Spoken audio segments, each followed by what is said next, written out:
àwọn agbébọn tó lé ní 30 níye tí wọ́n sì daṣọ bojú wọ́n ya bo ilé Teslim Folarin tó wà ní ìlú Ìbàdàn.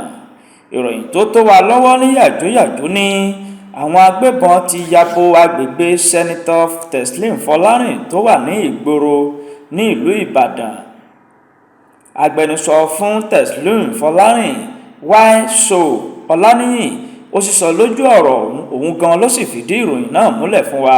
ó ní bíi aago 8 alẹ́ ó rékọjá ni àwọn agbébọn náà dé agbègbè àwọn pẹ̀lú ọkọ̀ ayọ́kẹ́lẹ́ Toyota Hilux bíi 10 èyí tí wọ́n fi ọ̀rá bo nọ́mbà ìdánimọ̀ wọn.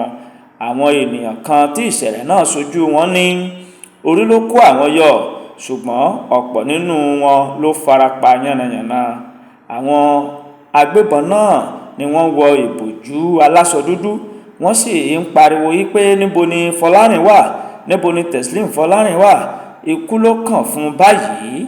nígbà tó yá o ni wọ́n bá ṣínà bọn bolẹ̀ wọ́n sì ń yìnbọn sókè ní kíkankíkan. ẹlòmíín tó wà níbi ìṣẹ̀lẹ̀ náà tó tún bá àwọn akọ̀ròyìn sọ̀rọ̀ ó ní Ọlọ́run ló kó àwọn yọ tí àwọn sì ń dúpẹ́ lọ́wọ́ aláwùrábí. Ọláníyì tẹ̀síwájú wípé àwọn agbébọn tó tó 30 ni wọ́n wá síbi ìṣẹ̀lẹ̀ náà tí wọ́n sì gbé ọkọ̀ ayọ́kẹ́lẹ́ 10 pẹ̀lú èròǹgbà láti pa Teslim Folarin. wọ́n rò wípé Folarin yóò wà ní ilé ní irú àkókò òun nítorí wípé ó fẹ́ bá àwọn mọ̀lẹ́bí rẹ̀ ṣe ìpàdé ṣùgbọ́n kò lè wá nítorí ìfọ̀rọ̀wánilẹ́nuwò kan tó ṣe pẹ̀lú ilé-iṣẹ́ ìròyìn kan ní ìlú Ìbàdàn. Ọláníyì ní àwọn ti fi ọ̀rọ̀ náà tó àwọn ẹlẹ́ṣọ́ aláàbò létí wọ́n sì sọ wípé àwọn ò rí dájú wípé àwọn ò fi síkùn òfin mú irúfẹ́ àwọn agbébọn tí wọ́n dá aṣọ ọ̀rọ̀ ẹ̀ ṣòro.